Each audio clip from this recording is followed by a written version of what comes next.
नमस्कार, स्वागत है आप सभी का योर स्टॉक में। मैं हूं आपके साथ कविता थपलियाल और मेरे साथ है मेरे सहयोगी प्रशांत पांडे। और गुड मॉर्निंग। और अगले 1 घंटे जो है हम बाजार से तमाम जानकारियां तो आपके पास लेकर ही आएंगे, लेकिन साथ साथ आपको बताएंगे कि आपकी स्टॉक स्पेसिफिक खरीद पे आपको क्या रणनीति अपनानी चाहिए, क्योंकि योर स्टॉक एक ऐसा शो है जहां पर एक्सपर्ट्स भी होते हैं हमारे साथ और आपके सवालों के जवाब भी होते हैं।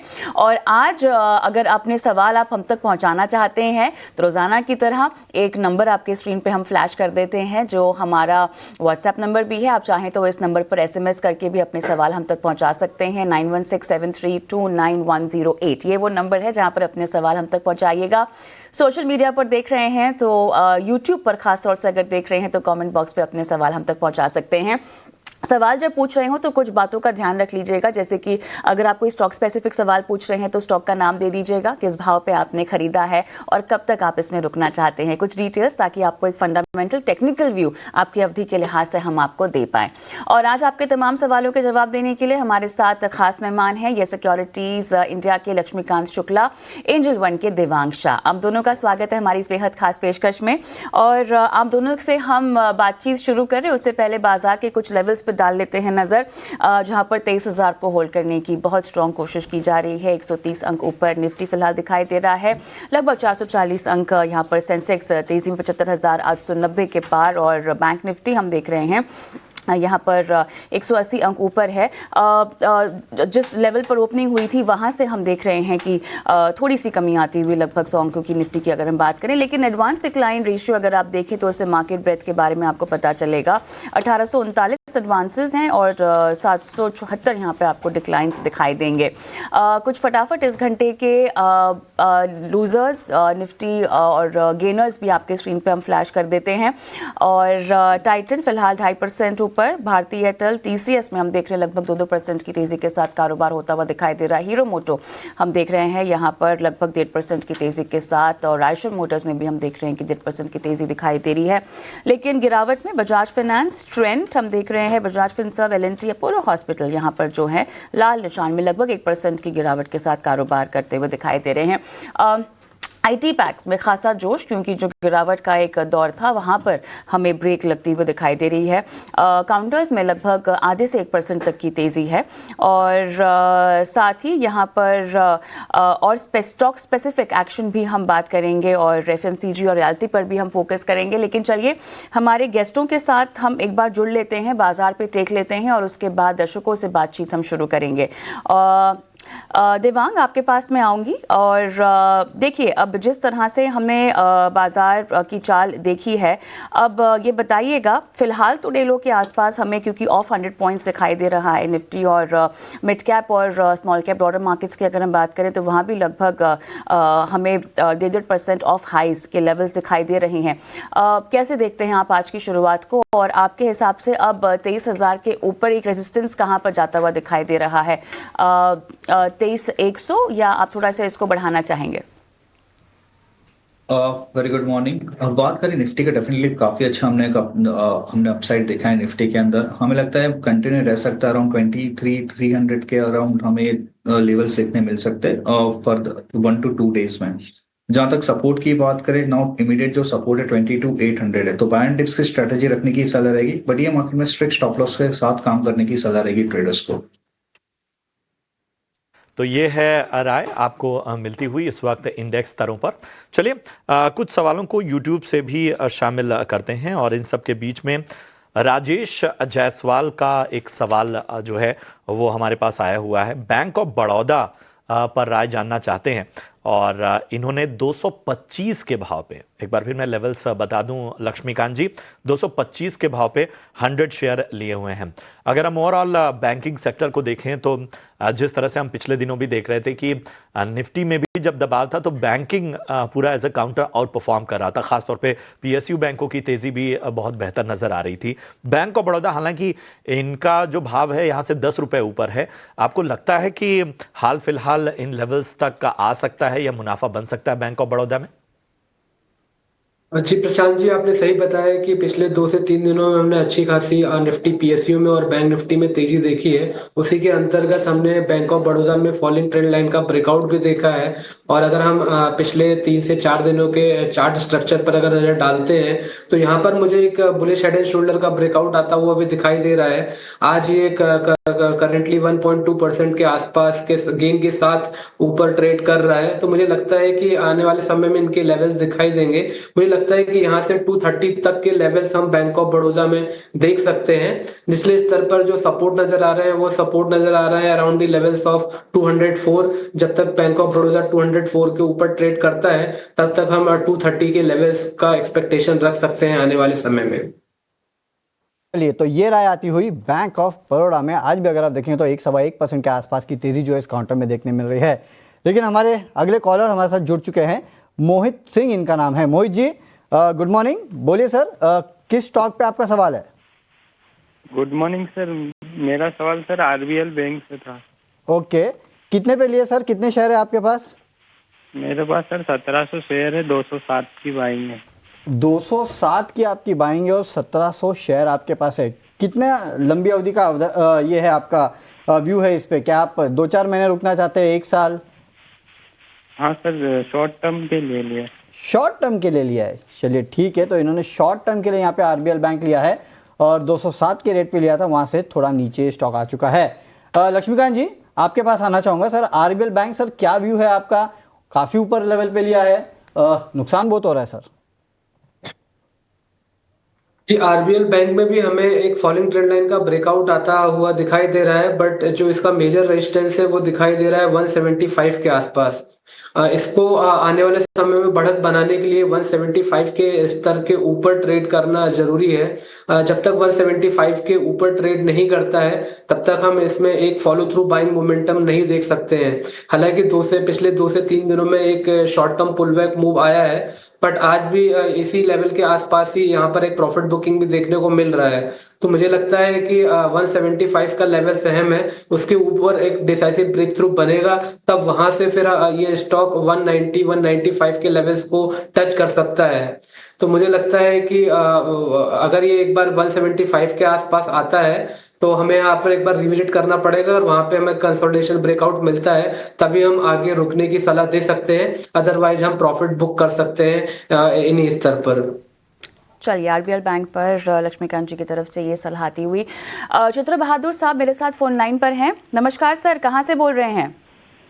मैं ओडिशा जोड़ा से बोल रहा हूँ। अच्छा, सर बताइए कैसे आपकी सहायता आज की जा सकती है? मैं एलएनटी का स्टॉक लिया हुआ है, लॉन्ग टर्म व्यू है मेरा, कम से कम 1 साल तक रख सकता हूँ।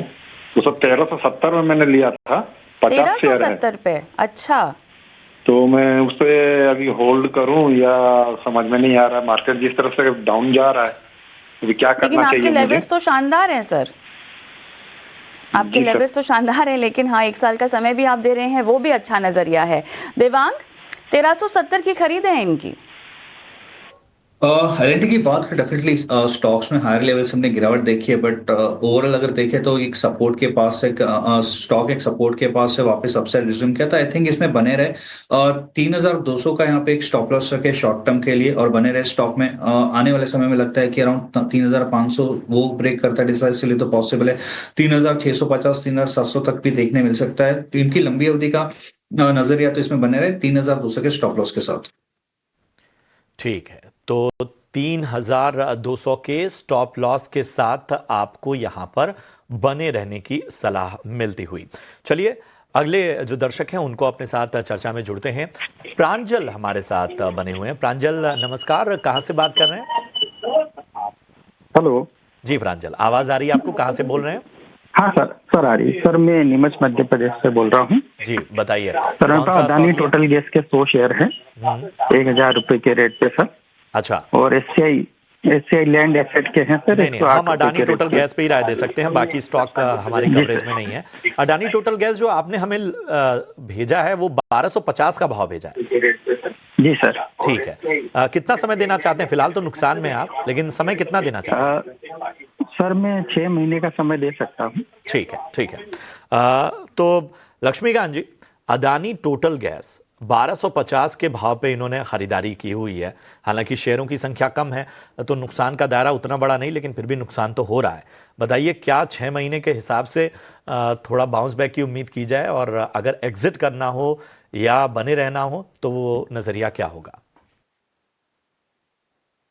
देखिए, यहाँ पर अभी कुछ दिनों पहले इस स्टॉक ने 530 के आसपास एक बॉटम बनाने का कोशिश किया है, और अगर हम 8 से 10 दिनों का ट्रेंड देखें तो यहाँ पे कंसोलिडेशन ब्रेकआउट भी आता हुआ दिखाई दे रहा है। बट जो इन्होंने अपने जो लेवल्स बताए हैं उस तक पहुंच पाना थोड़ा सा मुश्किल लग रहा है, क्योंकि अभी भी स्टॉक अपने जो लॉन्ग टर्म मूविंग एवरेजेस है उनके नीचे ही सस्टेन कर रहा है। तो मुझे लगता है कि यहाँ से एक शॉर्ट टर्म रिकवरी तो हम एक्सपेक्ट कर सकते हैं toward the levels of 730 to 750 के आसपास। बट इनके प्राइजेस आने में ये मुझे लगता है कि काफी समय लगेगा। उसके लिए अदानी टोटल गैस को अपने जो 530 लेवल्स है जहाँ पे डबल बॉटम का फॉर्मेशन बनता हुआ नजर आ रहा है उसको होल्ड करने की जरूरत रहेगी। अगर वो उसके ऊपर होल्ड करता है तब हमें यहाँ से 730 750 के लेवल्स हम आने वाले समय में देख सकते हैं। मुझे लगता है कि 750 755 का एक जोन है जहाँ पे 200 डेज मूविंग एवरेज भी आ रहा है। तो मुझे लगता है कि वहां तक ये स्टॉक एक पुल बैक मूव दिखा सकता है आने वाले समय में, और वही एक लेवल भी होगा जहां पर हम प्रॉफिट बुक करके निकल सकते हैं इस स्टॉक से। ठीक है, तो 735 750 का जो स्तर है वो बहुत ध्यान रखना है आपको, यहां पर एग्जिट करने की सलाह। लक्ष्मीकांत जी, अगर वहां से एग्जिट करें तो फिर मौके कहां देखें? तो देखिए, वहां पर फिर हमें देखना पड़ेगा किस टाइप के फॉर्मेशन होते हैं। अगर एक डिप बनता है अराउंड द लेवल्स ऑफ 660 के आसपास, 660 680 के आसपास, तो वहां पर हम वहां पर एक रेकमेंड कर सकते हैं कि वहां से बाइंग पोजीशन वो लिए जा सकते हैं। बट मुझे लगता है कि 750 एक अहम रेजिस्टेंस लेवल है। अगर उसके ऊपर एक वीकली क्लोज बनता है तभी हमें उसके बाद अप साइड के मोमेंटम हम देख पाएंगे। अदरवाइज वहां से एक हमें प्रॉफिट बुकिंग इस स्टॉक में देखने को मिलेगी। यह है एक विस्तृत नजरिया आपको मिलता हुआ अडानी टोटल गैस पे। सिलसिले को आगे बढ़ाते हैं। अगले दर्शक हैं जसबीर सिंह साहब, और जसबीर सिंह का सवाल रिलायंस पावर पर है। लक्ष्मीकांत जी, आपके पास मैं आऊँगी। इनकी जो बाइंग प्राइस है, इन्होंने 1900 शेयर लिए हैं और 38 की इनकी बाइंग प्राइस है, ये बता रहे हैं। हाल फिलहाल की ही खरीद यहाँ पर ये लग रही है, लेकिन आपके मुताबिक कितना नज़रिया इनको लंबा रखना चाहिए, कंसिडरिंग जो हमें पावर स्टॉक्स में एक करंट लगने की उम्मीद है? चार्ट्स के लिहाज से ये पर्टिकुलर स्टॉक कितना आपको ट्रेंड में दिखाई दे रहा है? और दूसरा, जो आने वाले समय में हम हो सकता है कि एक डिमांड में इजाफा के चलते एक अच्छा खासा जंप देख सकते हैं, उसको भी ध्यान में रखते हुए इनको कितना स्टॉप लॉस के साथ कितने नजरिए के लिए रुकना चाहिए? पिछले 2 से 3 दिनों का अगर ट्रेंड देखा जाए तो पावर स्टॉक्स के लिए काफी अच्छा रहा है। ऐसे कई सारे स्टॉक्स हैं जिसमें हमें ट्रैक्शन देखने को मिले हैं। इवन आर पावर ने भी एक डबल बॉटम का ब्रेकआउट दिया है डेली के चार्ट्स पर, और जहां पे वो हमें जो लो बनते हुए दिखाई दे रहे हैं वो दिखाई दे रहे हैं 30-31 के आसपास, और इसको जो ब्रेकआउट मिला है वो 36 के ऊपर मिला है। तो मुझे लगता है कि यहाँ से 6 to 8 पॉइंट की रैली हमें फर्दर देखने को मिल सकती है। जो नेक्स्ट हर्डल दिखाई दे रहे हैं टाटा पावर के लिए वो दिखाई दे रहे हैं 43-44 के आसपास। तो मुझे लगता है कि 44 तक तो यहाँ से इस स्टॉक को निकलना चाहिए। हाँ, बहरहाल अगर हमें 44 के ऊपर एक डिसाइसिव ब्रेक थ्रू मिलता है तो वहां से फॉलिंग ट्रेंड लाइन का ब्रेकआउट देखने को मिल सकता है टाटा पावर आर पावर में, और वहां से फिर ये स्टॉक अपने 50 लेवल्स के जो इसके पिछले स्विंग हाई हैं वहां तक निकल सकता है। तो मुझे लगता है कि 30 के स्टॉप लॉस के साथ ये होल्ड करके चलें, और एक बार ये स्टॉक 44 के लेवल्स के ऊपर डिसाइसिव ब्रेक थ्रू देता है तो 50 तक के हमें लेवल्स देखने को मिल सकते हैं आर पावर में। तो ये रहा तो ही रिलायंस पावर पे। लेकिन अगला सवाल हमें भेजा है रोहन ने, यूट्यूब पे हमें ये सवाल भेजा है इन्होंने, और हीरो मोटोकॉर्प के इनके पास 50 शेयर है, 3700 रुपये पे इन्होंने लिए थे। ये पूछे कि अब क्या किया जाए, प्लीज़ बताएं। तो 3700 पे लेते, 3600 पे है तो कोई बड़ा नुकसान तो है नहीं। क्या करना चाहिए यहाँ पे, अगर आप बता सके देवांग जी, कि हीरो मोटोकॉर्प ऑटो स्टॉक्स क्या करें? इनको नुकसान थोड़ा बहुत है, लेकिन यहाँ पे वेट करना चाहिए, अपनी पोजीशन हटा दे, क्या करना चाहिए? हीरो मोटो को आपकी बात करें, डेफिनेटली स्टॉक्स में गिरावट देखने मिली हमें, पास्ट काफी गिरावट देखने मिली है। बट यहाँ पे कहीं ना कहीं स्टॉक एक सपोर्ट ले रहा है, तो आई थिंक इसे बने रहे 3500 के लेवल जब तक ब्रेक नहीं करता है तब तक स्टॉक में बने रहे। अपसाइड अराउंड जो रेजिस्टेंस आ रहा है फर्स्ट अराउंड 3750 का है, अगर वो लेवल भी डिसाइसिवली ब्रेक करता है तो स्टॉक में और फर्दर रैली देखी जा सकती है। तो 3500 के स्टॉप लॉस से स्टॉक में बने रहे। तो आपको बने रहने की सलाह हीरो मोटो कॉर्प में, और स्टॉप लॉस का ध्यान देना होगा। विशाल डबराल हमारे एक दर्शक हैं यूट्यूब पर, इन्होंने सवाल पूछा है, टाटा स्टील के ऊपर राय जानना चाहते हैं। लक्ष्मीकांत जी जरा टाटा स्टील को अपने रडार पे ले आइए। 294 शेयर इनके पास, और इन्होंने जो खरीदारी की है वो 170 के स्तर पे बाइंग की हुई है। टाटा स्टील, हालांकि हमने देखा है कि मेटल और स्टील जो पूरा सेक्टर है उसमें एक बेहतरीन रुझान हमें देखने को मिला है। हालांकि आज हम देख रहे हैं कि यहाँ पर मुनाफा वसूली देखने को मिल रही है। इनका भाव अभी भी ऊपरी स्तरों का है, 170 का भाव है। क्या राय बन रही है आपकी? देखिए, अभी 3 दिनों पहले यहाँ पर हमें टाटा स्टील में पोल एंड फ्लैग का ब्रेकआउट देखने को मिला था। हालांकि आज हमें एक हल्की सी प्रॉफिट बुकिंग देखने को मिल रही है, बट ओवरऑल ट्रेंड अभी भी बुलिश है टाटा स्टील का।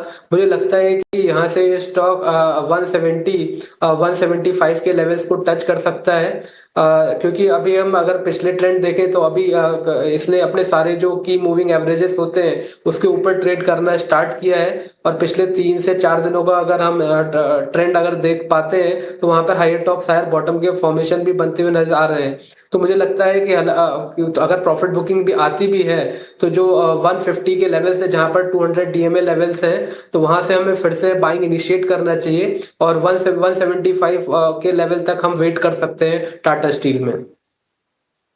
आती हुई टाटा स्टील पे आप यहाँ लेवल्स आपको बता दिए गए हैं, वहाँ पे आप रखिएगा नज़र। लेकिन अब रुक करते हैं आज की सबसे बड़ी खबर। और सबसे बड़ी खबर क्या है कि अडानी ग्रुप जो है वो वायर्स एंड केबल्स बिजनेस में एंट्री कर रहा है। तो इस पे तो हम बात करेंगे वैसे तो एक्सपर्ट से। मिराई एसेट शेयर खान के अंकित सोनी भी हमारे साथ जुड़ रहे हैं इस खबर पे पूरे विस्तार से चर्चा करने के लिए। लेकिन इसके पहले हमारी सहयोगी आशीषा के पास चलते हैं जानने के लिए इस खबर के मायने क्या है और अडानी का एक्चुअली प्लान क्या है, जिसके वजह से अगर आप देखेंगे तो पूरे के पूरे बाकी केबल्स एंड वायर वाली कंपनी जो है, जैसे कि पॉलीकैब हो या केईआई हो, इनमें 5 से 10% के आसपास की गिरावट देखने मिल रही है। आशीषा, क्या है पूरी खबर और इस तरह की गिरावट क्यों इन स्टॉक्स में? बिल्कुल, वायर्स एंड केबल्स बिजनेस में कंपटीशन बढ़ती हुई नजर आ रही है, जिसके चलते सभी स्टॉक्स में आज भारी गिरावट देखने को मिल रही है।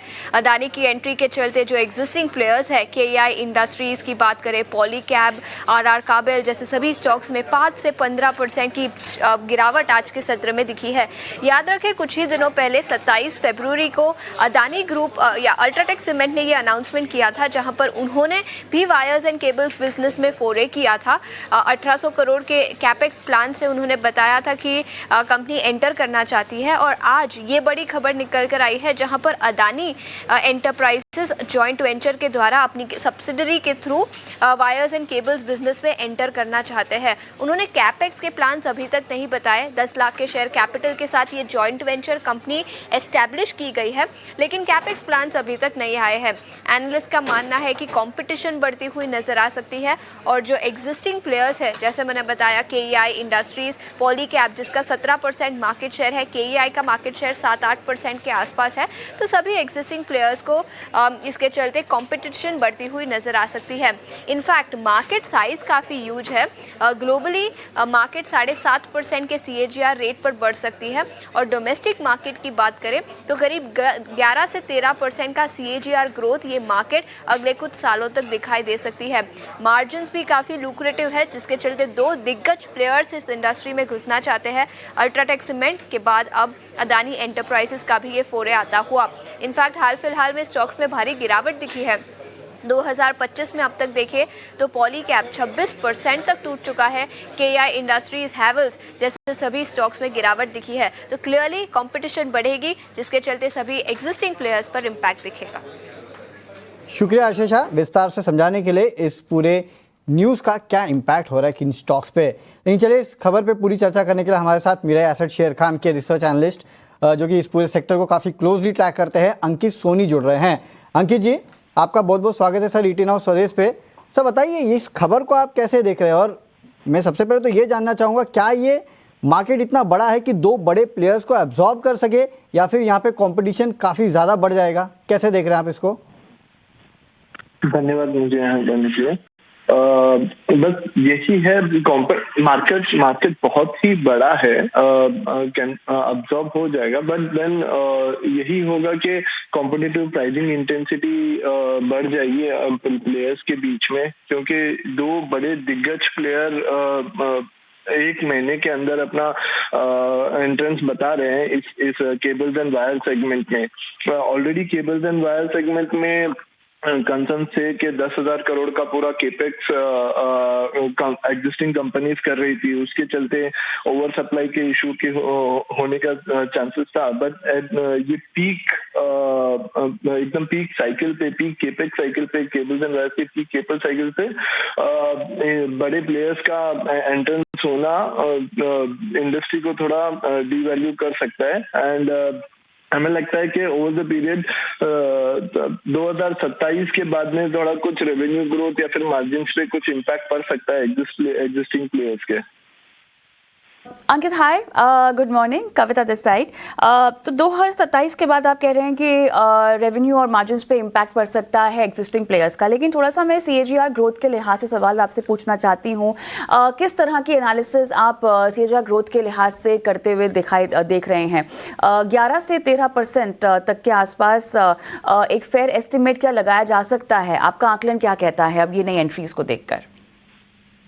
देखा जाए तो cables and wire industry previously भी 2019 से लेकर 2024 तक 13% से ग्रो हुई है, एंड आगे भी इसी का अनुमान है कि 13% तक ग्रो होगी, जिसमें पॉलीकार्ब का शेयर थोड़ा ज्यादा है, विच इज लाइक 26% का शेयर होता है। तो वो एक कंपनी है जो प्रेडिक्ट करती है कि हाँ वो ओवर द पीरियड ऑफ 20% से ग्रो हो सकती है।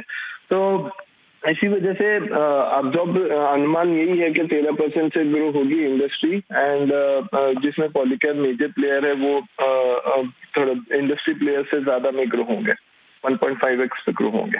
ठीक है।